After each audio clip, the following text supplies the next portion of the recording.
35페이지 스님께 발표 자료 중에서요. 중간쯤에 보면 중앙승가대학이나 동국대학교에서 배우고 가르치는 불교 교육 방법과 사찰승가대학에서 배우고 가르치는 방법은 분명 달라야 한다 이렇게 말씀 주셨는데요. 구체적으로 어떻게 그 방법이 달라야 되는지 어떤 의견을 갖고 계신지 듣고 싶습니다.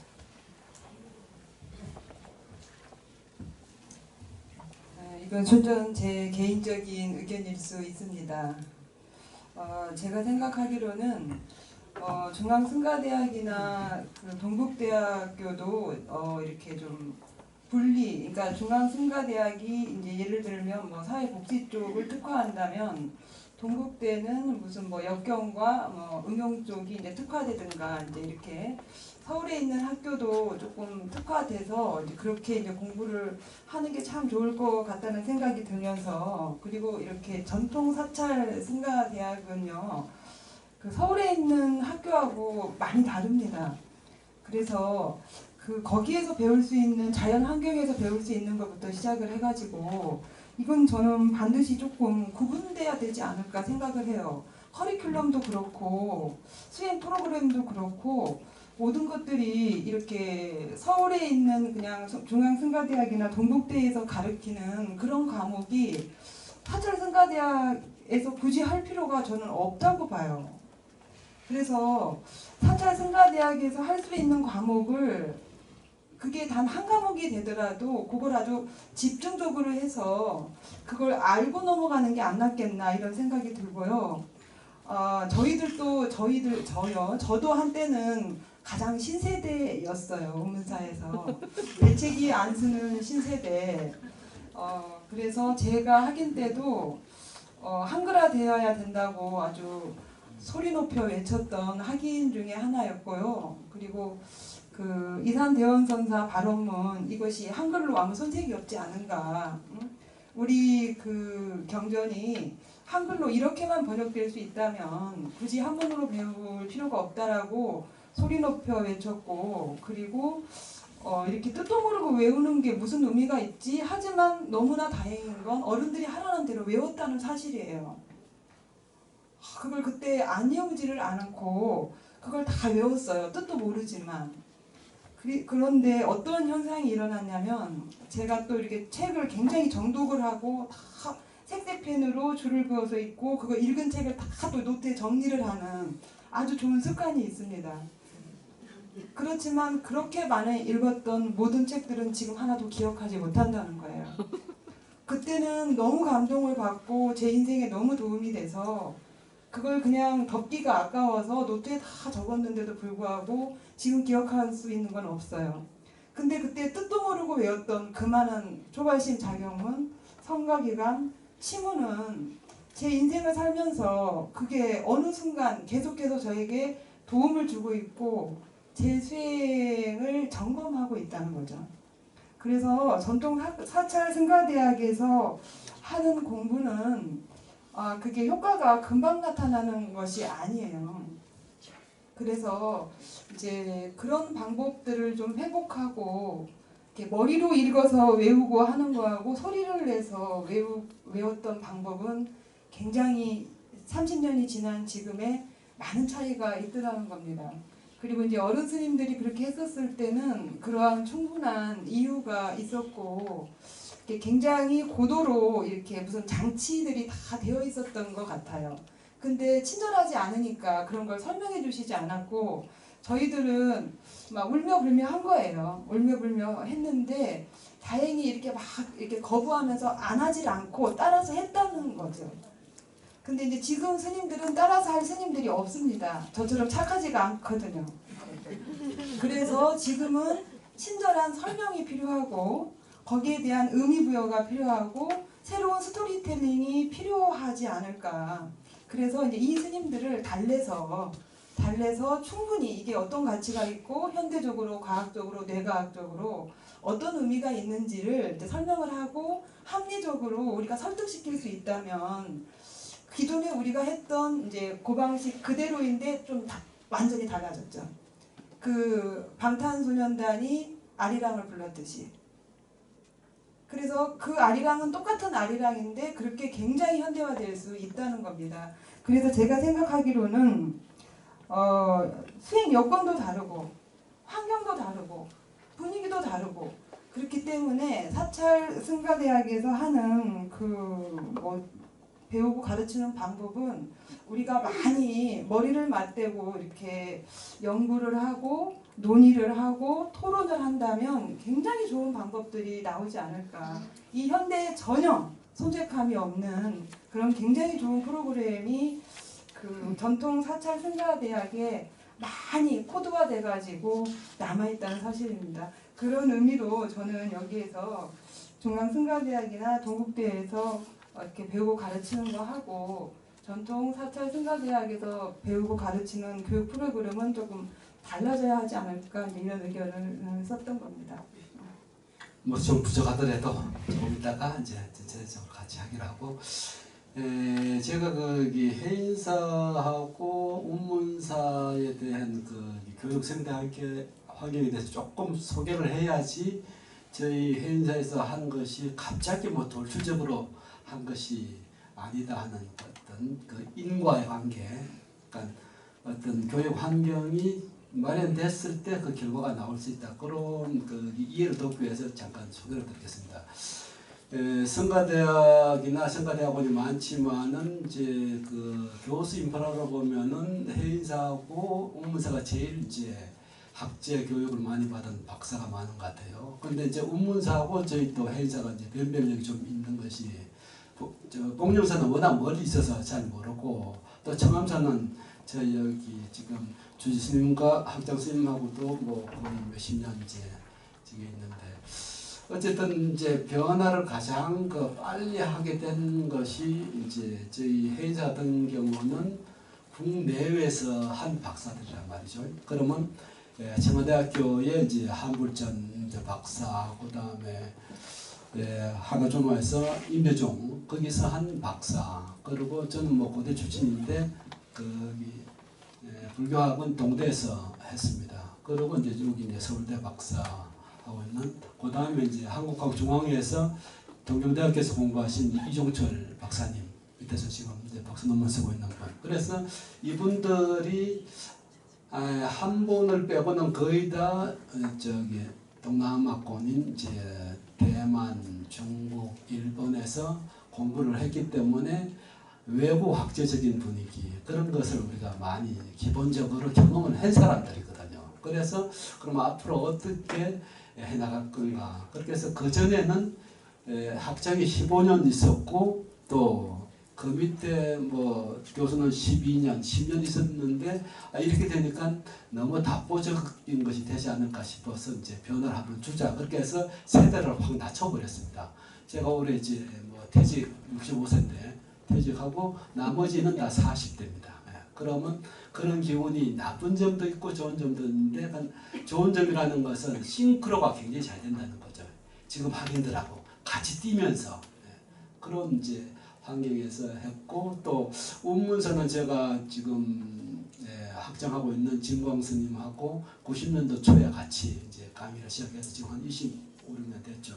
그리고 이제 제가 대만에 가 있을 때 거기를 거쳐갔던 이제 일진 스님이 거기 이미 지금 벚꽃산에 전지는 중화불황연구소에서 잠깐 계시다가 일본으로 가셔서 96년 정도에 들어오셨을 때 이제 같이 합류해서 이렇게 조인트도 하고 뭐 교직자 회의도 하고 그래서 운문사 상황을 보니까 뭐 여기 은광 스님까지 다 이제 박사를 하신 걸로 알고 있어요. 그런데 이제 국내학 박사고 또 이제 회주였었던 명성 스님이 꽤 늦은 나이에 박사를 하시고 그래서 이제 교수 인프라는 됐는데 저희는 이제 국외 쪽으로 다 이렇게 학제 경험을 한 사람들이 있어서 이제 글로벌화 쪽으로 이제 변화를 시도했고 공문사는 아마 조금 이제 보수적으로 접근하는 것 같고 그냥 제가 추적하게 됐습니다.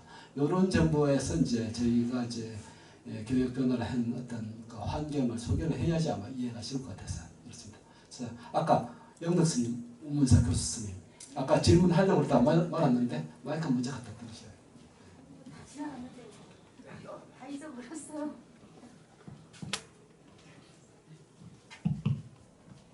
아니 아까 말씀 두 분이 하실 때 이제 고문사 스님께서 저는 이제 운문사에서 금강경을 가르칩니다. 그래서 이제 제가 아까 여쭤보려고 했던 겁니다. 어떤 부분이었냐면 그 금강경에서 법에 대한 이해가 지금 많은 폐해가 있다. 이것을 초기 불교에 입각해서 초기 불교의 정견에 입각해서 다시 보기를 해야 된다. 이렇게 말씀하셨어요. 그래서 제가 이제 많이 긴장했고 구체적으로 물어야 된다. 그래서 아까 긴급하게 제가 여쭤보고 싶었었거든요.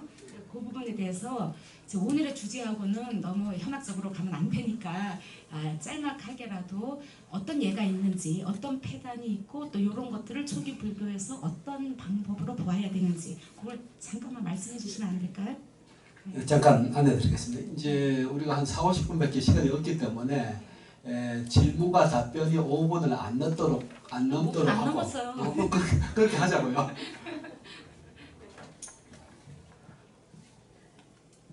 예, 질문이 사실 참 어렵고 사실 방대한 질문이기도 하고 자칫 또 오해가 많이 생길 수 있는 부분이기도 하고요. 그렇지만 좀 간단하게 말씀드리겠습니다. 금강경에서 이제 법도 버려야 하는데 비법은 말해 못하리요. 이제 이렇게 이야기를 하는데, 근데 우리가 비법을 버리는 건 맞지만 초보자가 법을 버리면 사실 이 삶의 기준, 수행의 기준, 도덕적 판단의 기준 뭐 이런 거 전부 다 상실해 버립니다. 거기다 금강경까지 전부 다 이제 법을 버리라, 법이 없다, 뭐 이렇게 이야기를 해버리니까 말 그대로 절정 고수가 아니면 살아남을 수 없는 절정 고수가 절대 신공으로 하늘에 별을 따야 되고 달을 따야 되고 해를 따야 되는 이런 이제 현실이 벌어집니다. 근데 실제로 우리 교학을 해 보신 분들은 아시겠지만 반야중간이 나오기까지 초기 불교에서 수많은 법에 대한 부처님의 명쾌한 정의가 있으셨고, 그다음 부파불교에서도 특히 수많은 부파불교, 특히 설일 제6부에서는 철학적으로나 논리적으로 완벽한 법에 대한 정의를 내리고 있습니다. 그 다음에 그분들이 전부 다 아라한들이었습니다. 근데 그 법을 비판하면서 그 논리적인 부분과 그런 합리적인 어떤 그런 걸 비판하면서 반야중간이라는 어마어마한 사상이 나왔습니다. 그 사상은 쉽게 이야기해서 우리 땅이 아니고 저 하늘에 별이고 달이고 태양입니다. 우리가 감히 접할 수 없는 어마어마한 상승 법문을 마치 이 어린애한테, 초등학생한테 박사 논문을 읽으라고 하는 것처럼 이렇게 우리의 교학이 되어 있다는 사실을 발견하고 저는 정말 놀랐습니다. 그래서 우리 불교 교학의 과정을 답습해보면, 거슬러서 올라가서 점검해보면 우리 대승불교의 교학은 너무나 심오하고 참 대단한 법문이라서 초기 불교나 부파불교의 기초가 없이는 죽었다 깨어나도 마치 우리가 달이나 별을 딸 수 없는 것처럼 불가능한 그런 어떤 공부를 했던 것이 아닌가. 산에 올라가면 별을 딸 수 있을 것 같습니다. 그런데 산에 올라가면 별은 여전히 높습니다. 우리가 그런 환상 속에서 살아온 것이 아닌가. 그런 걸 제가 금강경을 통해서도 마찬가지고 반야중간을 통해서도 마찬가지고 우리 대승불교의 토대는 너무나 높고 심오하고 그래서 자칫 사변에 흐르고 우리가 하면 할수록 너무나 어렵고 그런 걸 보완할 수 있는 것이 초기 불교와 부파불교 그런 걸 통해서 우리가 소승불교라는 그런 부처님의 근본 가르침에 입각해서 훨씬 더 정확하고 명쾌하게 이해할 수 있는 것이 아닌가 그렇게 생각합니다. 잘 알았습니다. 그리고 다른 패널 분들에게도 그렇게 질문을 해주세요. 고우자 스님한테만 하지 마시고. 다음에 질문 있으시면 질문하세요.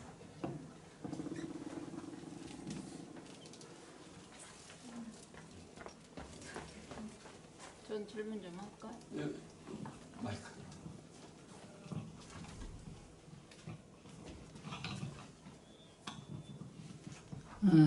저는 화엄 순가대학원의 혜진 스님께 한번 이제 고은사 화엄 순가대학원이에요. 거기가. 그래, 한번 여쭙고 싶고요. 한 가지는 또 여기 해인상 학감 스님께 한번 여쭤보고 싶습니다. 근데 그 전에 한 가지 이제 말씀드리고 싶은 게 있는데요. 이제 승가대학이나 이런 데하고 교과목이 틀려야 된다고 지금 이제 오문사 스님이 말씀하셨는데 제가 좀 이해를 돕기 위해서 2010년도에 이 현대적인 이 프로그램을 만들려고 할 때 제가 교육원장 스님한테는 직접 들은 기억은 안 나는데요. 그 교육원에서 이제 나온 이야기들인 것 같아요. 우리가 포교 일선에 쓰고 교육 일선에 쓰고 이렇게 어쨌든 활동하는 스님이 비구, 비구니 스님을 다 합쳐가지고 한 1000명이나 1100명으로 본다고 그러더라고요. 그 당시 종단에서. 그러는데 지금 현재 그 사회나 또 외국에서 한국 불교를 굉장히 기대하고 보는데 이 기본 교육이 통일되지 않았다. 그래서 통일을 시켜야 되겠다는 그런 시대의 요청이다. 이렇게 이야기를 하고 그리고 기본교육 4년 동안에 나오면은 법문서부터 제의식서부터 이런 것들을 다 일괄적으로 통일되게 그 스님이 어디든지 가면은 통일된 모습으로 전부 다 하기를 원해서 이런 교육 프로그램을 만든다 이렇게 이야기를 했어요. 그래서 저는 그것도 한편으로 일리가 있다고 그때 생각했습니다. 근데 이제 중요한 거는 저는 우리 불교 경전은 뭐 책이든지 뭐든지 어떤 거 한 가지만 열심히 하면은 최고지에 성불할 수 있다고 옛날 어른들이 하시기 때문에 우리가 뭐 많은 경전을 다 읽는다고 해서 목적지에 갈 수는 꼭 간다고 볼 수는 없어요. 그래서 될 수 있으면은 좀 이렇게 통폐합이 돼가지고 이렇게 단막으로 설명을 해서 우리 기본 교육에서 이해를 돕는 것이 있고 또 수행하고 정말 골자를 알아야 되는 그런 거를 따로 이렇게 또 공부를 해나갔으면 좋겠다 이런 생각을 이제 평상시에 했는데 그게 안 됐어요. 그래서 저번에 한 몇 달 전에 제가 알기로는 선어록인 것 같아서요. 그래서 교육원에서 이 젊은 강사 스님들이 선어록을 만약에 이렇게 번역을 해가지고 잘해서 보내면은 강원에서 강의를 할 수 있겠냐, 도움이 될 수 있겠냐 그래요. 그래서 너무 좋다고 그랬는데 이만한 두꺼운 책이 왔어요. 그래 와서 보니까 그냥 설명이에요. 내가 너무 실망을 했거든요. 그래서 저는 보지도 않아 그 책. 이제 이렇게 이야기해 놓고요. 혜진 스님께 여쭙겠는데요. 이제 스님이 말씀하시는 거 이렇게 들으면서 상당히 체험을 통해서 나오시는 말씀 같다 이런 감을 느꼈습니다. 그런데 예를 들면 중요한 건 뭐냐면은 우리가 금강경을 예를 들어서 금강경에 대한 발심을 하고 그리고 마음을 어디에다가 둘 것이냐 그리고 그 마음을 모아가지고 두어서 한 경지에 올라가고 나면은 결국에 우리가 중생을 교화해야 되고 그리고 나서는 그 교화하는 방법은 무주상을 해야 된다. 그런 내용으로 쭉 진행이 되지 않습니까? 근데 그 내용을 설명을 못하는 게 아니잖아요. 그 상태 정말 무주상의 그 상태는 어떤 것이냐 이거를 설명해 줄 수 없고 공감할 수 없기 때문에 지금 우리가 이게 문제에 부닥친다고 보고 있거든요.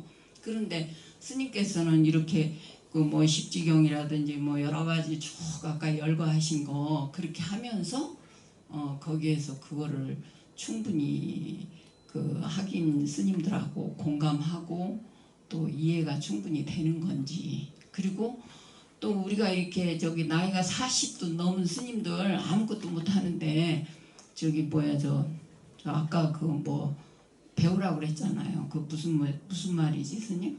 응? 경전 저쪽 말 있잖아요. 그렇지.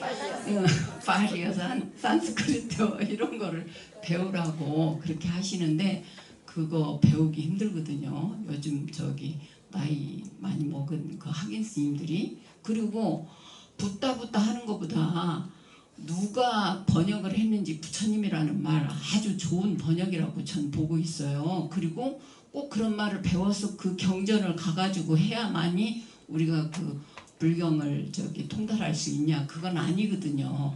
그래서 우리 기본 교육 안에서 너무나 어려운 이야기를 그 단어를 쓰지 않으면 좋겠다 하는 그런 생각이 드니까 그런 점 어떻게 학인 스님들하고 그런 내용을 소통하면서 정말로 그 스님들이 아주 체험으로 이해할 수 있는가, 그런 거를 좀 한번 한 사례가 있다면 말씀해 주시고요.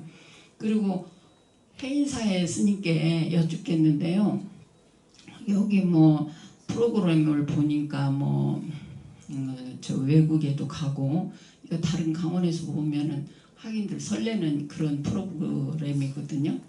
그러는데 그런 거라든지 또 뭐 봉사라든지 또 뭐 있죠, 토론 그런 거 굉장히 그 어쩌면은 가만히 들으면서 교육원에서 가장 좋다고 생각하는 그런 프로그램을 지금 진행하고 계신다 그렇게 생각이 드는데, 아까 그 학인 스님 집전할 때 그 번역되지 않는 그 반야신경 이거는 아주 골치라고 생각하거든요. 그리고 우리가 제를 지내는데도 지금 시간을 어떻게 단축하면서 그런 제 의식에서 어떤 걸 빼고 어떤 걸 넣어가지고 아주 효율적으로 이렇게 할 수 있느냐, 이런 것도 굉장히 문제인데 아직도 이렇게 그 번역되지 않는 그걸 하고 계시다 그러면 네, 지혜 잠깐 괜찮아요. 하겠습니다. 한 20분 정도밖에 안 되는 것 같은데 그 형평성 때문에 그 아까 혜진 스님은 한번 답변을 했으니까 먼저 해인사 그 학감께서 하시죠. 관심 가져주셔서 고맙고요. 결론 못한 말씀 간단히 말씀드릴게요. 저희들 둘 다 합니다. 네, 그러니까 한글도 하고 전통식도 합니다. 그래서 저희들 상강회 할 때도 한글 반야신경도 하고요. 다른 집들도 마찬가지입니다. 경우에 따라서 상황에 따라서 필요하다면 전통식도 하고 또 그런 분위기가 아니고 그런 상황이 아니면 또 한글로도 하고 둘 다 지금 진행되고 있습니다. 그래서 그 프로그램과 지금 아까 한 사례를 보고 지금 말씀하신 것 같은데 물론 이제 충분히 하실 수 있는 염려라고 생각하고요. 저희는 지금 두 가지를 다 지금 병행해서 하고 있는 과정입니다. 그래서 그렇지 않아도 지금 어른 스님들 중에 지금에서 이제 하나로 한글로 완전히 가는 게 어떠냐라는 얘기가 지금 진지하게 좀 공론화되고 있는 과정이고요. 예, 그런 고민을 좀 갖고 있습니다. 그런데 지금 학인들은 좀 부담되지만 저희들은 그 두 가지 다 지금 병행되고 있습니다. 예. 강은 받아보셨어요? 예? 강은 받아보셨냐고요? 학인들 낱낱이한테 강은 다 받아보셨냐고요? 아직 강 받아보셨냐고요? 예, 그 정도까지는 아니고요. 예, 어쨌든 그 부분에 대해서 그 문제집 어떤 차원에서 저기 말씀하시는지 알 것 같아요. 예, 어쨌든 지금 네, 감사합니다. 같이 병행하고 있습니다. 예, 알겠습니다. 감사합니다. 혜진 스님 간단하게. 저도 간단하게 말씀드리겠습니다. 저희 과정은 일단 대학 강원 과정이 아니고 대학원 과정입니다. 그래서 좀 그렇게 좀 이해를 해주시고요. 그 다음에 저희들은 이제 그 빨리나 산스크리트를 전문적으로 하기보다는 전문 수어를 중심으로 합니다. 그래서 그 지나치게 원전 언어에 그 부담을 안 느끼게끔 그렇게 강의를 하려고 많이 노력을 합니다. 그 다음에 실제적 경험이라는 것은 어떻게 보면 우리가 정확하게 이해하면 부처님 법에 대한 확신이 생기고 사실 확신만으로도 우리가 할 수 있는 일이 너무나 많습니다. 기독교 뭐 수행 없어도 확신으로 그 북한에도 가고 그 이슬람에도 가고 목숨 걸고 불교 갑니다. 우리 불교 뭐 그렇게 한다는 거 정말 쉽지 않습니다. 그러나 그 다음에 우리 저 뭐 공산주의자들 수행이 없습니다. 그러나 확신만으로도 너무나 뭐 대단한 그렇게 각오도를 가지고 이렇게 합니다. 그래서 우리 불교는 교학에 대한 분명한 이해, 그로 인한 확신, 이것만으로도 사실 엄청난 일을 할 수 있는데 그걸 너무나 도외시하고 있다는 것이 저는 문제라고 생각합니다. 그래서 그런 우리가 교학을 하면서도 적어도 부처님 가르침에 대한 깨달음에 대한 완전한 이해와 확신, 사실은 이 확신은 최고의 사마타입니다. 최고의 집중이기 때문에 엄청난 효과를 가지고 올 수 있는데 우리가 그걸 지금 전부 다 너무 무시하고 있다. 그게 저는 문제라고 생각합니다. 예, 잘 들었습니다. 그리고 여기 회장님께서 이제 이 불교 연구에서 오신 분들 명단을 이렇게 주셨는데 일부가 이제 병원에 가시고 그래서 좀 그렇긴 한데 우리들 너무 잔치인 것 같아서 그 불교 연구회 팀에서 질문이나 뭐 토론 부분이 있으면 한번 하시죠.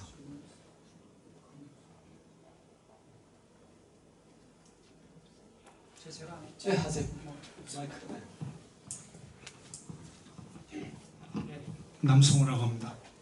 앉아서 말씀드리겠습니다. 제가 짧게 저 오랫동안 인도에 있으면서 그쪽에 티벳과 산스크리트 학제를 주로 돌아볼 기회가 있었습니다. 잘 아시다시피 티벳 쪽은 그 한 10살에서 15살 쯤에 그 셰다에 조인을 합니다. 그래서 2년 동안 그 보통 디다라고 해서 아까 딱새 기본 개념들을 배웁니다. 그 다음에 본격적으로 6년 동안 반야부를 배우고 중간을 배우고 해서 한 16년에서 20년을 공부를 합니다. 그래서 우선 기간의 문제, 이게 충분한 기간이 있기 때문에 그리고 매일 공부를 할 때 아침에 2시간을 하고 보통 오후에 2번 2시간씩 딱새를 하면서 그날 배운 것을 완전히 소화를 하고 그것을 암기를 합니다. 그런 시간이 주어지고요. 또 하나는 그 산스크리트 구루쿨람 쪽에서도 보통 10살이나 15살에 조인을 합니다. 거기서도 이 산스크리트를 모르기 때문에 한 2년 정도는 아주 쉬운 기본 개념, 뭐 상디 이런 것도 가르치지 않습니다. 그래서 기본 개념을 가르치면서 산스크리트의 기초 문법을 외우게 합니다. 그래서 일정한 기간이 지나면 한 15살 정도가 되어서 그때서야 철학을 가르치기 시작합니다. 그래서 일단은 최소 여기도 7년에서 12년, 그래서 7년이 지나면 그때부터 후배들을 가르치기 시작하면서 경험을 얻으면서 자기 영역을 확대해 가기 시작합니다. 그래서 우리 성가 한국에서는 제가 그리고 또 마지막 하나는 노동으로부터의 해방입니다. 이 티벳 절이나 이 구루쿨람 인도 전통에서는 자기 빨래 정도 하고 그다음에 밥그릇 정도 씻고 뭐 큰 대청소 정도는 같이 하지 완전히 그 밥을 한다거나 뭐 어떤 그런 노동이 없어요. 그래서 집중을 해서 공부를 할 수 있습니다. 티벳 절도 마찬가지입니다. 그리고 학비도 완전히 면제입니다. 예. 그래서 제가 여쭈고 싶은 것은 그 한국 성가대에서 특히 좀 이런 기간을 한 7년 정도로 하고 노동으로부터 해방을 시켜주고 또 학비도 면제를 해주고 뭐 이런 여지가 있는지 좀 그리고 그런 분위기가 되는지 좀 그런 걸 여쭈고 싶습니다. 예, 이건 틀림없이 저기 운문사가 해야 될 건데. 그 티벳도 그렇군요. 초기 불교 전통은 농사를 지을 수 없게 되어 있습니다. 계율에. 근데 이제 이것이 이제 중국으로 넘어오면서 그 선종 가풍에서 이제 청교라는 것을, 왜냐하면 계율에는 위반되니까 청교라는 가풍을 이제 하면서 일일부작이면 일일불식이라 해서 그리고 이제 불교 국가가 아니고 국가 권력으로부터 이렇게 지원을 받을 수 없었으니까 이제 스님들이 이제 노동을 하고 일을 하게 되는 전통으로 바뀌어요. 그래서 이제 그렇게 불교 국가일 때는 노동이 제로일 수 있을 것 같습니다. 그렇지만 불교 국가가 아니고 걸식의 전통이 아닌 상황에서는 그 노동이 아니고 울력이고 그것 자체가 수행으로 정말 이렇게 승화될 수 있고, 그래서 이제 그 부분에 대해서는 그러니까 노동이 제로가 되는 어떤 수행 프로그램이 되기에는 저희 대한민국 조계종은 한 100년 걸릴 것 같은데요. 굉장히 좀 힘들 것 같고요. 그리고 학비 걱정 없이 공부를 할 수 있는 그런 환경이라면 너무 좋겠습니다. 그거는 이제 많은 사람들이 이렇게 노력을 해서 진짜 이렇게 학비를 걱정하면서 공부를 하는 건 공부가 안 되거든요. 그래서 이제 그런 거는 우리 어른 스님들이나 우리 신도님들이 많이 그거는 조금 노력을 해줘야 될 부분이라고 생각을 합니다. 예. 감사합니다. 한 두 그룹 정도 오신 것 같은데 여기 청암사 성가 유락성가대학원이죠. 그리고 저기 우문사도 성가대학원이 오셨나요? 그럼 여기서 먼저 한 분. 동학사 손 들어보세요. 그러면 우선 순서를 청암사 먼저 하고 동학사하고 운문사하고 이렇게 해서 한 번씩 질문 3개로 해서 이제 마무리를 해야 될 것 같아요. 보세요. 공룡사도 없었어요? 네. 그럼 질문 4개. 우선 동학사 여기 청암사부터 하시죠.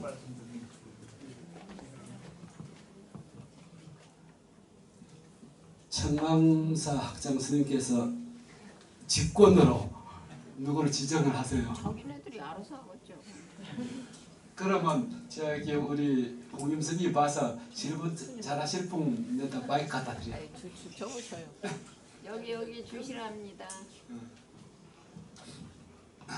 제가 볼 때 뭐 질문할 사람 있습니까? 없는 것 같아요. 제가 한 말씀 드리겠습니다. 저기 은광 스님이 말한 거에 대해서 제가 약간 보충을 하겠습니다. 아까 은광 스님이 치문 같은 거 처음 들어와서 강원에 와서 다 애운다 그랬잖아요. 열심히 애웠는데 지금은 다 잊어먹었다 그러는데 사실 잊어먹었어도 잊어먹은 게 아닙니다. 제 경험으로 제가 얘기하는데 저는 강주로 좀 빨리 다른 스님들보다 일찍 제가 취임을 했어요. 한 지금 거의 40년 가까이 됩니다. 학인 때 중강을 했고요. 한 1년. 그리고 이제 저기 공부를 하고 30몇 살 때 제가 취임을 했는데 너무 어린 좀 그때만 해도 어린 나이에 갑자기 강주로 취임을 했는데 이제 강주니까 지금 같은 학장이죠.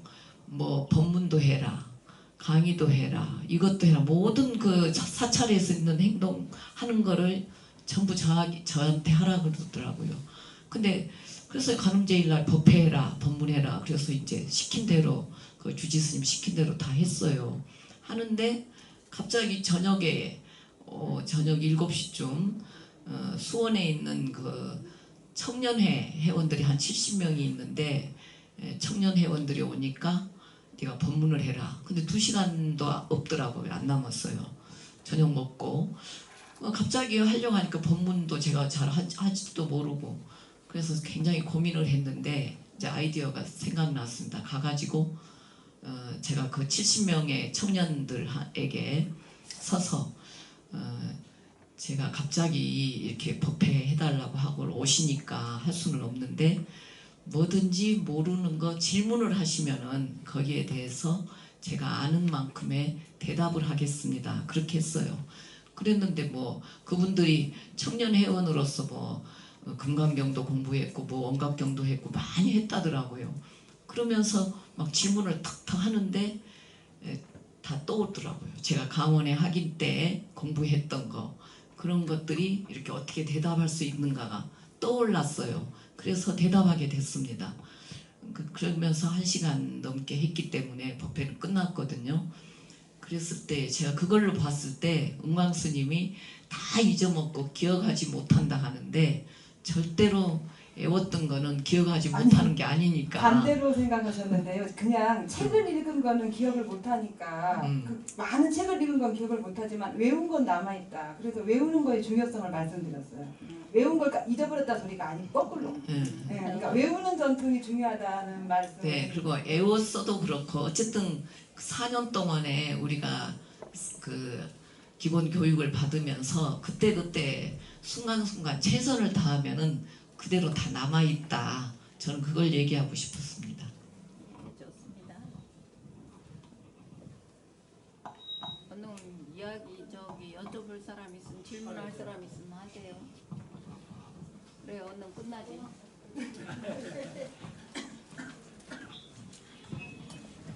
예, 저는 범어사 성가대학의 범열이라고 합니다.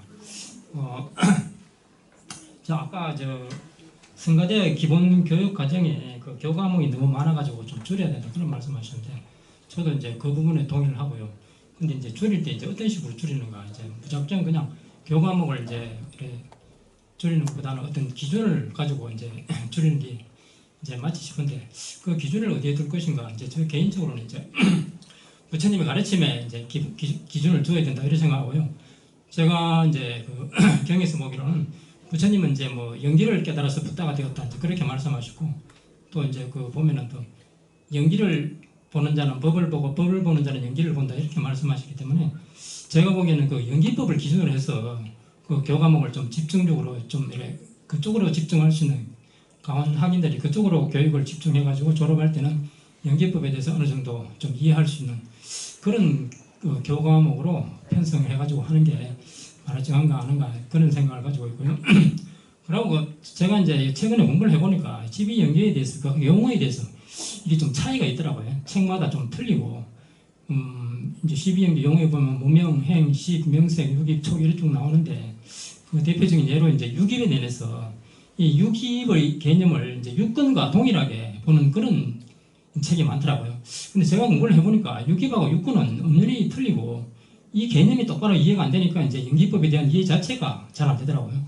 그건 제가 직접 경험해 넘기고 이래가서 앞으로 이 부분에 대해서 12연기법을 이제 그 공부를 할 때 이 용어 자체에 대해서 좀 뭐랄까 좀 공부를 많이 하신 분들이 그 부분에 대해서 좀 상세하게 좀 학인들이 좀 쉽게 접근할 수 있도록 그런 책이랄까 교재 같은 거 텍스트 같은 그런 게 저는 필요하지 않는가 이런 생각을 좀 해봤습니다. 예, 이제 막판 되니까 러쉬를 하는 것 같아. 몇 분 또 질문을 하시고 싶어 하시니까 아니 저기 먼저 들었던 분 있던 것 같은데 손은 저 뒤에 Just a moment.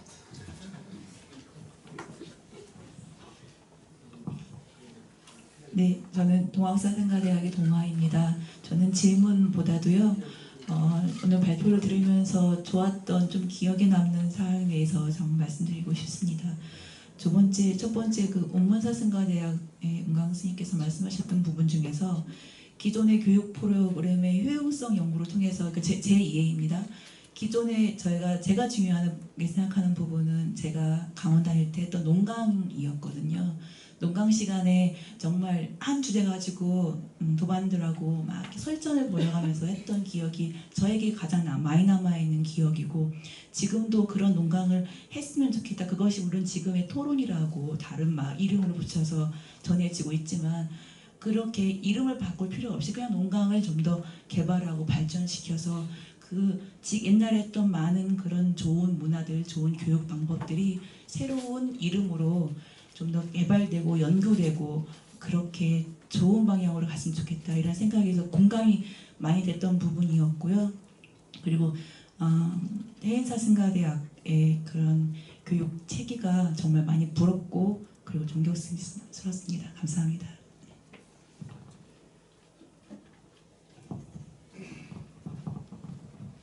마지막 한 번 더 받겠습니다. 안녕하십니까. 옥문사 성가대학 교수 원법입니다. 저는 여기 지금 해인사 성가대학 학장선생님도 그러시지만 저도 성가대학 교수를 하면서 사실 교육원장 스님이 대신 일에 교육 아사리를 8년째 지금 하고 있으면서 이러한 해고와 전망 등이 나올 때마다 참 불편한 부분들이 많았어요. 그리고 제가 전공이 또 한문학입니다. 그래서 이제 항상 이슈가 되는 부분이 이 한문 불전에 대한 부분이었는데 저 개인적으로는 참 개인적으로 질책을 받은 부분도 있고 그래서 여기 발표하신 분보다 여기 종회 교육분과위원으로 계시는 스님께 좀 질문을 드려도 되겠습니까?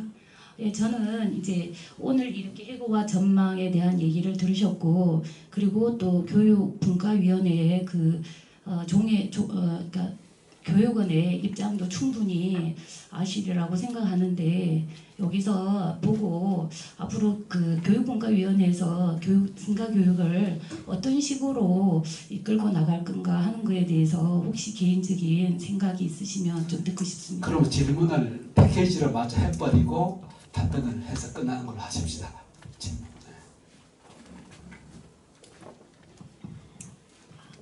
예, 지금 아까 주제 발제에서 말씀하셨던 그 청정성을 담보로 하는 스승의 역할을 사회에서 바란다 라고 말씀을 하셨는데요. 이전에 비해서 그 인성의 변화가 더딘 지금의 승가 기본교육 기간이라고 그 마음쓰기가 행동으로 배운 것만큼 나오지 않는다라고 저는 그렇게 알아들었습니다. 만약에 그렇다면 예를 들어서 지금 출가하려고 하는 마음들을 남방불교나 아니면 티벳불교 쪽으로 마음을 돌려서 수행을 하러 가시는 분들이 많아요. 그 이유 중에 하나가 출가 생활 문화, 승가 문화 안에서 출가 생활하는 그것에 대한 두려움을 갖고 있단 말이에요. 만약에 뭐 잘못된 상황들이 발생됐거나 하면은 이렇게 뭐 나쁜 말, 악구나 뭐 이런 말이나 폭행이나 이런 언어 폭행이나 이런 것들을 너무 많이 들었던 거예요. 이전에 승가 문화에서. 그래서 그런 것들 때문에 두려워하는 마음들이 있어요. 그런데 제가 여쭙고 싶은 거는 만약에 지금 승가 교육 기관 내에서 어떤 한 스님이 다른 스님을 마음에 안 들어요. 그래서 이 스님에 대해서 뭐 근거 없이 모함을 하거나 이런 상황을 발생시켜서 이제 다른 스님들한테 뭐 그런 이야기를 전달했어요. 그래서 이 스님이 되게 힘들어하는 상황에서 문제시 되어지는 상황이 불거졌다. 그럴 경우에 어떻게 해결을 하시는지에 대해서 여쭙고 싶고요. 그런 것들이 그러니까 금강경의 뭐 사상이라는 것들과 접목시켜서 실생활에서 아까 말씀하셨던 것처럼 이렇게 자기를 바라보는 공부에 내면화시킬 수 있는 그런 부분이 되지 않을까 하는 질문이 있고요. 그리고 한 가지는요. 행자교육기관에서 참선이 없었거든요. 저희 때는 명상도 없었고요. 근데 지금 실제적으로 강원 하겐 스님들께서 실참이 부족하다라는 말을 하셨다고 이야기를 들었습니다. 그렇다면 그 명상실을 만드는 것도 중요하지만 입선 시간에 논강만 준비하는 게 아니고 실제 실참 시간을 할 수 있는 시간이 주어지면 좋겠다는 생각이 들었고, 방학 기간에요. 그 방학을 하게 되면 일주일 정도의 참석 프로그램을 교육원에 이렇게 과정을 해달라고 해서 그 수업 시간을 이렇게 커리큘럼 안에 이수 시간으로 하면 어떨까 하는 생각을 제시해 봅니다. 그러면 정혜 의원 교육분과 지우스님께서 두 교수님 말씀이 금과 옥조가 있을 것 같으니까 먼저 듣고 그 다음에 약간 코멘트 하시고 그 사이에 패널 4분 중에서 스님이 질문하신 부분에 대해서 조금 코멘트 하시면 되겠습니다. 우선 먼저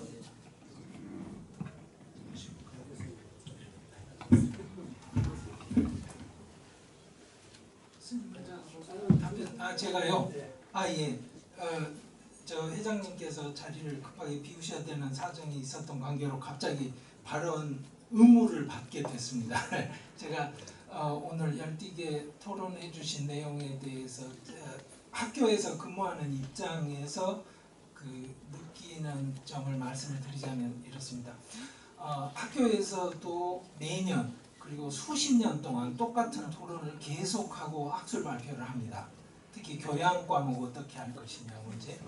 그리고 이런 게 한국 대학에서만 이루어지는 게 아니라 국가 단위에서도 이루어집니다. 독일 같은 경우에는 유럽 연합 전체 차원에서도 이루어지고요. 없던 학위를 만들어내고 대학 구조 개편을 하는 과정에서 그런데 교육 문제에 관한 한 항상 토론이 어렵습니다. 어려운 이유가 뭐냐면 토론이나 협상이 안 될 때는 대부분 원칙론이 부딪힐 때 협상이 안 됩니다. 서로 원칙이라고 하니까요. 그런데 교육이 뭐냐면 누구나가 생각하는 이상적인 시민상이 정해져 있어요. 그 시민상을 만들어내는 게 교육이니까 이건 원칙의 부딪힘이죠. 지금 오늘의 맥락에서는 이상적인 출가자는 어떠하다라는 걸 누구나가 이해를 하고 있는데 그걸 구현하는 방법으로 이게 맞다라고 주장을 하게 되기 때문에 이게 사실 토론이 쉽지가 않습니다. 그걸 각오를 하고 왔는데 저는 오늘 굉장히 발전적으로 토론이 되는 모습을 보면서 굉장히 긍정적으로 많은 인상을 받았고요. 그런 의미에서 제가 던져드리고 싶은 질문은 이겁니다. 목표 설정이 되지 않으면 토론이 헛돈다는 지적이 굉장히 적확한 지적입니다. 그러면 정신적인 지도자를 배출해야 된다라는 것에 아마 상당 부분에 동의를 하실 것 같은데 거기에서 아주 어려운 게 뭐냐면 정신적 지도자는 무엇을 하는 사람일까요? 정신적 지도자는 문제 해결을 위해서 설명을 해서 사회적으로 합의를 이끌어내는 사람이다라고 생각하시는 분들은 토론의 능력과 교학 교육을 더해야 된다고 주장하실 거예요. 정신적 지도자는 수행 지도를 할 수 있는 사람이어야 된다고 생각을 하시는 분들은 또다시 승려들이 초창기부터 수행 교육을 더 많이 받을 수 있게 해줘야 된다고 하실 거예요. 그러니까 제가 말씀드리고 싶은 것은 어떤 형식으로 어떤 주제를 갖고 토론을 하거나 간에 같은 이야기를 서로 반복을 하게 됩니다. 그것이 교육에 대한 토론의 그 어려운 점입니다. 그런데 제가 이 점을 말씀드리고자 했던 건 어떤 거냐면 그럼에도 불구하고 토론이 진행이 되고 나면 상대방이 생각하는 이상형의 인간이 다르구나라는 걸 확인을 하고 나와 어떤 점에서 다른지를 확인을 하는 게 결국은 얻는 것입니다. 그러니까 정신적 지도자가 무엇을 지도하는지에 대해서 서로 어떻게 다르게 생각하는지를 확인을 하시면 그 다음번에는 매번 만나서 같은 이야기 하면서 또 시간이 다시 흘러가요 라는 이야기가 덜 나올 수 있을 거라고 저는 생각합니다. 제 경험에서 그렇게 말씀을 드리는 거고요. 이럴 때 한 가지는 분명하게 합의를 이뤄내야 된다고 생각을 합니다. 어떤 것이냐면 엘리트 교육으로 갈 거냐 평균 교육으로 갈 거냐에 대해서는 둘 다를 할 수 있는 길은 세계적으로 모색이 된 적이 없습니다. 무슨 얘기냐면 어떤 학생이 저한테 찾아와서 유학을 갈까 합니다. 저는 독일 가고 싶어요. 그러면 저는 이렇게 이야기합니다. 자네가 2000분의 1 안에 들어갈 만큼 천재적으로 잘하는 학생이고 세계적으로 인정받을 수 있는 대가가 될 학생이라고 생각한다면 가라. 아니라면 자네는 미국을 가게라고 저는 권합니다. 왜? 여기 스님이 돼서 그 역할을 수행하는 것과요. 실제로 학교에서 교수가 되는 과정을 비슷하게 생각하신다면 이겁니다.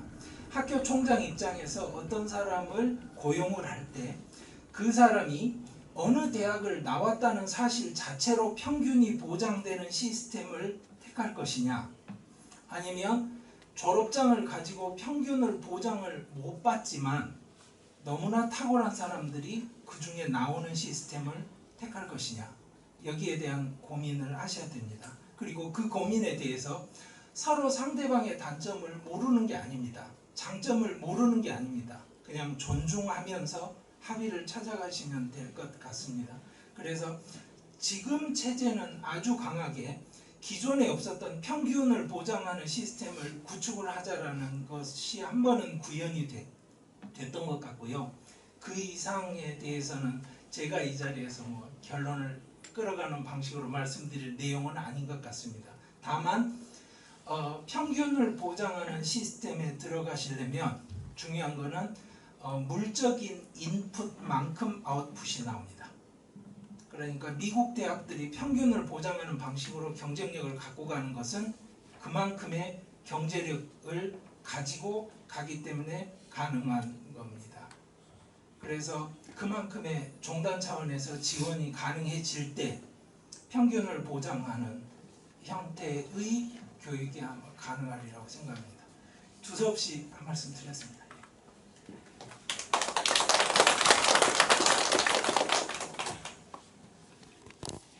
예, 능임대 김재관입니다. 제 이제 개인적으로 전공은 이제 구사 유식학을 전공하고 있습니다. 먼저 오늘 이제 워크숍에 참석해서 해인사 보일 스님, 그다음에 고운사 해진 스님, 그다음에 운문사 은광 스님, 그다음에 청암사 해범 스님의 네 분의 발제를 통해서 현재 조계종 교육원에서 이제 주관했던 교육계획 이전의 전통적 강원의 시스템, 그다음에 그 이후에 지금 현대적 프로그램을 반영한 교육 시스템이 지금 각 네 분의 발표였지만 강원에서 그러니까 승가대학에서 어떻게 지금 적용이 되고 현실화되고 있고 어떤 문제점이 있는지를 충분히 현장의 목소리를 통해서 이해하고 배울 수 있는 기회가 됐다는 점에서 매우 기쁘게 생각하고 그다음에 또 네 분의 발표를 통해서 제가 이제 생각했던 거는 먼저 이제 첫 번째 발표하신 해인사 보일 스님의 발표는 특히 두 분 은광 스님과 해범 스님께서 지금 승가대학이 처한 교육계획 이전과 이후의 전통적 방식과 현대적 방식의 장단점을 아주 재미있게 또는 이제 현실감 있게 한 목소리를 이미 반영해서 보일 스님께서는 어떻게 보면 이제 제가 이제 하나의 궁금한 점은 제 이제 소감과 함께 지금 말씀을 드리고 있는데요. 과연 이 조계종에서는 수행자상 또는 조계종에서 내세우는 인재상은 어디에 두고 있는가 하는 게 저는 이제 질문을 드리고 싶은데 이미 해인사 보일 스님의 발표는 결론 부분을 보면은 뭐 커리큘럼에서 프로그램으로, 교실에서 현장으로, 또 받는 수업에서 하는 수업으로, 또 이제 이 결론을 내기 위해서 이제 토론대회를 활성화시키고, 또 토론대를 활성화시키는 건 좀 자리적인 측면이 있는 것 같아요. 대승불교는 자리 이탈을 이제 표방하고 있는데,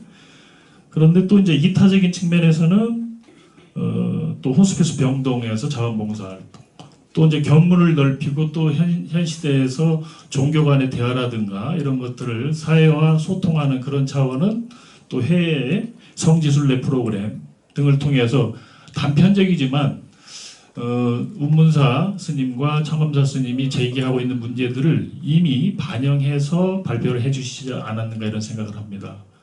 그러면서 동시에 또 개인적으로는 과연 또 은광 스님과 해범 스님의 접점이 과연 인재상을 어디에 둘 것인가, 수행자상을 어디에 둘 것인가 하는 부분을 좀 질문을 드리고 싶고요. 그다음에 마지막으로 또 이제 고운사 해진 스님께 드리고 싶은 질문은 저 개인적으로도 이제 제가 인도 불교 속에서 구사 유식을 중심으로 또 교리적으로는 이제 이재와 삼성 등등을 중심으로 이제 쭉 공부를 해오고 있는데 과연 이제 해진 스님 개인적으로 이제 시간이 너무 짧은 것 같습니다. 개인적으로는 상당히 레토릭이 강하시고 상당히 거시적인 안목으로 제안을 하시는 것 같아요. 근데 대단히 이제 중간과 유식도 상당히 대립적인 측면에서 이제 부각을 시키고 계신데 과연 그런가 하는 생각이 좀 들어서 개인적으로는 궁극적인 것은 붓다의 인도 불교 사상의 전체를 관통하고 있는 것은 보리수 아래에서의 붓다의 궁극적인 깨달음이 있다고 생각하고 이게 인도 불교 사상사 속에서는 관통하고 있고 그게 아비달마 중간 유식을 거치고 교리적으로는 이제 초기 불교에서는 사성제 그리고 이제 중간과 유식에서는 이제와 삼성 그다음에 이제 기신론의 일심 사상까지 쭉 관통하고 있는 걸로 보여지는데 이것을 이런 측면에 충분히 회통이 가능한데 물론 이제 이해 방식에 따라서는 또 그에 대한 설명 방식이나 해석 방식에 따라서는 다르게 쟁점만을 부각시킬 수도 있다고 봅니다. 그래서 그런 점에서 과연 고운사에서 지금 지속적으로 원전에 대한 이해를 바탕으로 깊이 있는 과정을 가지고 있는 것 같아서 개인적으로 부탁을 드리고 싶은 것은 저도 한번 참관할 수 있는 기회가 주어지기를 이 자리를 빌어서 해진 스님께 한번 부탁을 드립니다. 그리고 저도 한번 그 논쟁에 낄 수 있는, 유발자지만 낄 수 있는 기회가 있을 수 있는지 그런 질문을 드리고 싶습니다. 이상으로 간략하게 말씀을 드리겠습니다. 감사합니다. 하는데요. 자, 그러면 정 의원께서 아까 저기 질문에 대한 간단하게 코멘트. 우리 무예 강주 스님께서 토론 시간이 적을 거라고 염려하시는 이게 부족하지 않습니까? 이렇게 시작하면은 굉장히 참 내용들이 많습니다. 아까 스님께서 질문하신 그 우리 교육 관련해서 그 내용은 저도 이제 종단 살림 교육 살림에 이제 들어가서 이제 보기 시작을 했고요. 이 교육 부분은 너무나 중요한 그 사람 인재를 키우는 것이기 때문에 다른 어떤 분야보다도 이제 중요하다 판단해서 제가 교육분과를 선택을 했습니다. 예전에는 교육분과가 전혀 관심이 없던 분과입니다. 그것이 실상이라는 걸 좀 우리가 일단 알아야 됩니다. 교육에 관심이 없습니다. 그 교육은 누가 관심 있는가라고 봤을 때 교육은 교육에 관심 있는 사람이 관심 있는 것 같습니다. 지금 역시도 교육에 전혀 관심 없는 사람 많습니다. 그래서 여기 오신 분들이 이 교육에 관심 있는 분이라고 저는 봅니다. 그래서 원력을 갖고서 인내하면서 꾸준하게 연구하고 보완하고 준비해서 만들어가야 될 것 같습니다. 그리고 교육원은 또 이제 원장 스님이 이제 어느 시점 되면 이렇게 또 이제 차기 교육원장이 오시는데 그 교육원장의 뜻에 따라 또 어떻게 변화가 일어날지 그건 또 알 수가 없고 그 교육원장 스님과 이제 계속 대화도 하고 하면서 좋은 그런 안들이 모여져서 이제 전달이 돼야 되겠죠. 그래서 오늘 이렇게 여기서 정리된 내용도 전달이 될 것이고요.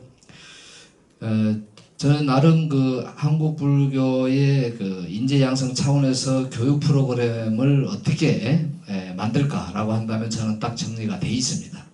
여기서 얘기할 시간은 없고 이상적인 그 짧은 기간에 우리 출가자들이 부처님의 가르침을 잘 섭렵해서 또 이렇게 수행으로 연결시켜서 또 이 전법 현장에까지 나갈 수 있는 그 길, 그거를 이제 만들어야 되는데 그거는 얼마든지 저는 가능하다고 보고 있습니다. 우리가 너무나 이제 과거 한문을 이제 해석하는 저희 출가할 때만 해도 거의 거기에 매달렸습니다. 그렇게 해서 그런 시대를 살아왔는데 앞으로 이제 변화를 해야 되는 이런 상황이고 그래서 우리 여기 오늘 모이신 분들이 한 분 한 분 지혜를 모아가지고 또 끊임없이 경전에만 떨어지지 않고 정진을 해서 체화된 이것과 연결되어져서 어디에 집착되지 않는 그런 흐름을 가져가면서 잘 앞으로 제안하고 만들어 가야 될 것 같습니다.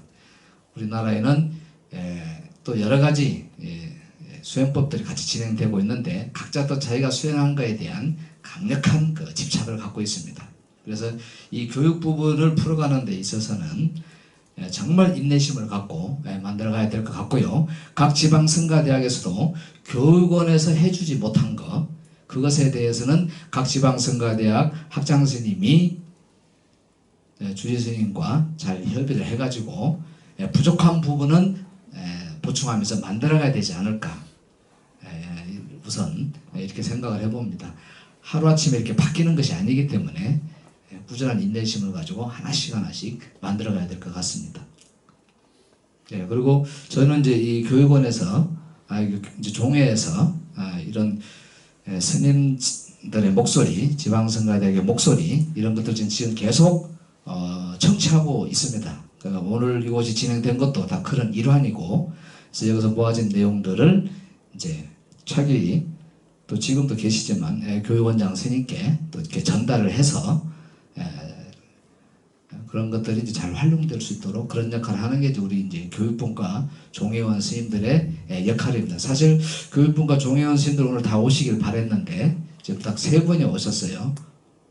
우리 정암사 장덕 장덕 스님이 이제 교육분과 위원장이시고 또 우리 대연 스님께서도 이렇게 오셨고 저까지 3명이 왔는데 이렇게 교육에 관심이 없다는 것을 일단 아시기 바랍니다.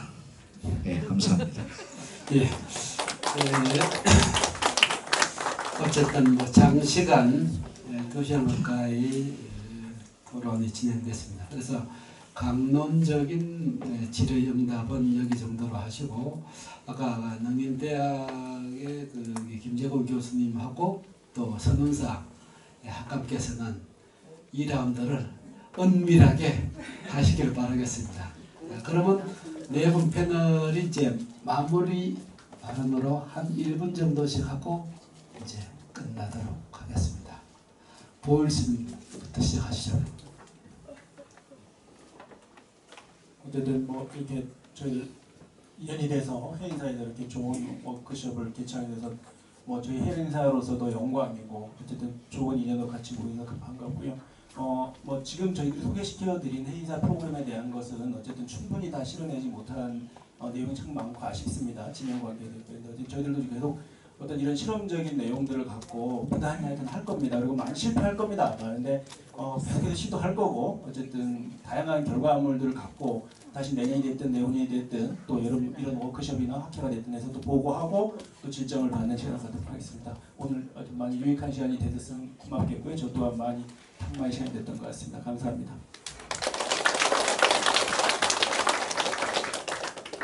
네, 이런 좋은 자리를 마련해준 불교학연구회와 해인사생활대학에 정말 감사를 드립니다. 저는 세상이 정말 급변했다. 다들 느끼죠. 내 손 안에 온 지구가 들어와 있습니다. 기존은 거대한 종단이 좌지우지했는지 모르지만 거대한 정치권이 세상을 자국을 했는지 모르지만 지금은 개개인이 주도권을 장악하고 있습니다. 정부가 오히려 개인들의 그룹에 참여할지 말지. 예전에는 정부가 그저 단체가 생기면 막 규제하려고 그랬는데 지금 규제할 수가 없습니다. 저는 마찬가지로 이제는 1인 종단의 시대가 도래했다고 봅니다. 우리 스님 한 분 한 분이 바로 종단의 이 지도자라고 생각하시면 저는 불교 문제 어렵지 않게 해결할 수 있을 거라고 생각합니다. 감사합니다.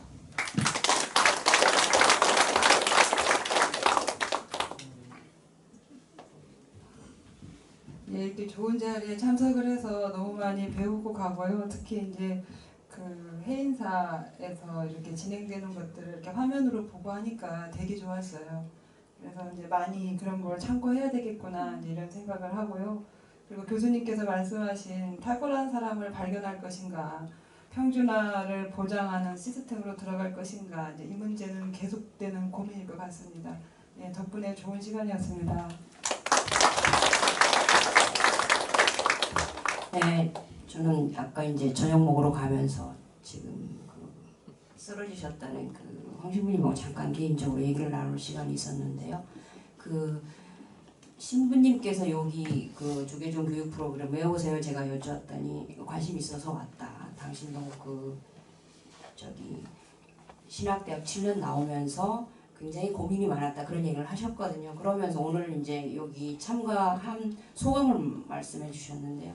이게 한국 불교의 힘이 아니겠는가. 일단 다양한 발언들을 하고 종단의 어떤 정책을 갖다 비판도 할 수 있고 이런 것들은 굉장히 쇼킹했다. 사실은 놀랬다. 이런 말씀을 해주셨습니다. 그게 외부에서 바라보는 어떤 불교의 힘이 있지 않나 이런 말씀을 주셨는데요.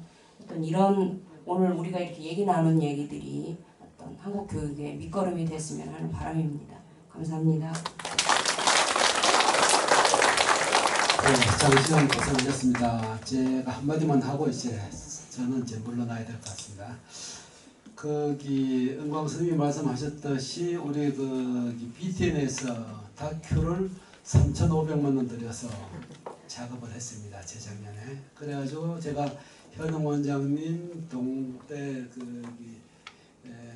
종호 스님, 그다음에 성가대학장 뭐 이렇게 해서 중국 교류하러 갔을 때 이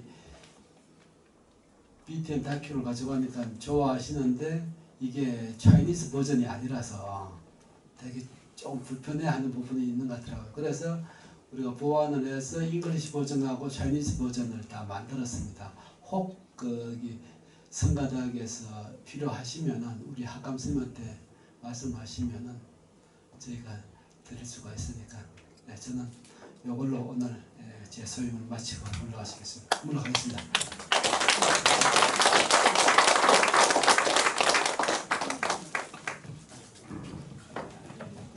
발표자 스님들 자리 들어가 주시면 되겠습니다. 감사합니다.